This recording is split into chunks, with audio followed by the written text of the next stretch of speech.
નમસ્કાર પશુપાલક મિત્રો, હું છું ડૉક્ટર એન બઢાર અને અમારી વર્લ્ડ વેટ નોલેજ ચેનલમાં આપનું હાર્દિક સ્વાગત છે. અત્યારે રાતના 9:30-10 વાગ્યા છે અને આ ફિલ્ડ કન્ડિશનની અંદર આપણે વાત કરીએ કે વેટરનરી ડૉક્ટરોની કેટલી બધી રાત અને દિવસ મહેનત હોય છે.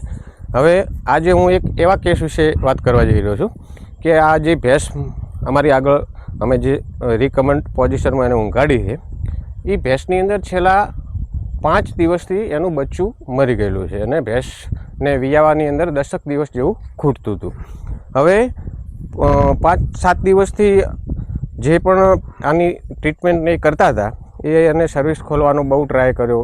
એને ઓંટી કે ટોર્શન કે એવું કશું હતું નહીં અને સર્વિસ ખોલવા માટેનો બહુ ટ્રાય કર્યો, પણ એકચ્યુઅલી આને પ્રોબ્લેમ એવો હતો કે ભેંસ વારંવાર પ્રોલેપ્સ કરતી હતી અને પ્રોલેપ્સ વધારે થવાને કારણે જે એનું જે બચ્ચું છે એ બચ્ચું અંદર એની યુટ્રસની અંદર મરી ગયું. હવે મરેલું બચ્ચું હોય તો ઘણી વખત શું થતું હશે, એનું જે મુખ ખોલવામાં, એનું સર્વિસ ખોલવામાં બહુ તકલીફ પડતી હોય છે, કારણ કે હોર્મોનલ જે આખું એની જે સાયકલ થવું જોઈએ જે સર્વિસ ડાયલેટ થવા માટે એ ડિસ્ટર્બ થઈ જતું હોય છે અને એના કારણે સર્વિસ ઘણી મહેનત કરવા છતાં પણ ખુલતું નથી.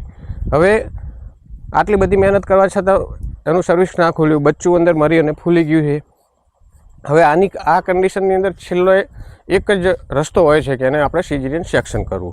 હવે આ ભેંસની અત્યારે કન્ડિશન બહુ ખરાબ છે અને જો રાત્રે સિઝેરિયન સેક્શન ના કરીએ તો કદાચ સવાર સુધી આ ભેંસનું મૃત્યુ પણ થઈ શકે છે.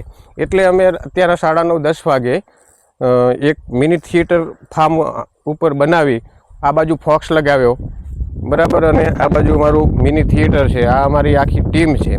હવે રાત તો રાત પણ આ ભેંસનું આપણે જેમ બને એમ આપણી મહેનત કરી અને એનો જીવ બચે એ અમારો પ્રયત્ન છે.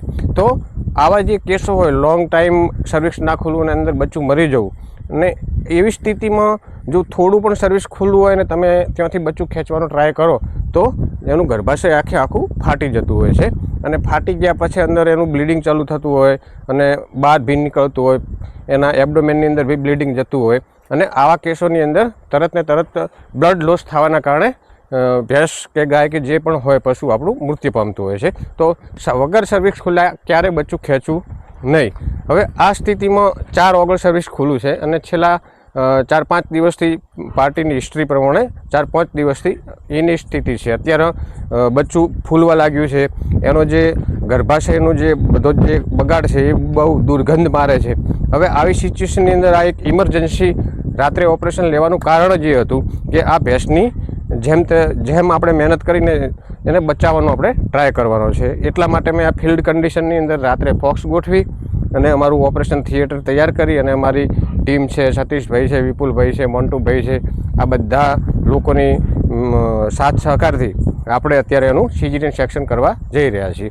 તો પશુપાલક મિત્રોને મારી એક જ સલાહ છે કે આવો કોઈ કેસ તમારે ત્યાં બને અને 2-3 દિવસ સુધી એનું સર્વિસ ના ખુલે તો એને પાસે 4-5 દિવસ કે 6 દિવસ રાહ ના જોવી જોઈએ અને જેમ બને એમ આપણે એને જલ્દીથી સિઝેરિયન સેક્શન ઓપરેશન કરાવી અને એના યુટ્રસમાંથી બચ્ચું બહાર કઢાવી અને ભેંસ કે આપણું જે પશુ હોય એને જાનના જોખમમાંથી આપણે બચાવી શકીએ છીએ. તો આવી કન્ડિશનની અંદર, ફિલ્ડ કન્ડિશનની અંદર અહીંયા તો ઓપરેશન થિયેટરને તો બધા માણસોની જેમ હોતા નથી, પણ ફિલ્ડ કન્ડિશનની અંદર આ બધું રાત્રે ફોક્સ રાખવો અને આ બધું કરી અને વેટરનરી ડૉક્ટરો એમની જબરજસ્ત મહેનત કરીને આવા બધા કેસો કરતા હોય છે. તો કહેવાનો મતલબ પશુપાલક મિત્રોને કે આપને ત્યાં આવો કોઈ કેસ બને તો ગભરાશો નહીં અને સત્વરે જેમ બને એમ જલ્દીથી એનું ઓપરેશન કરાવો અને તમારા પશુને જાનના જોખમમાંથી બચાવી શકો છો. થેન્ક યુ પશુપાલક મિત્રો.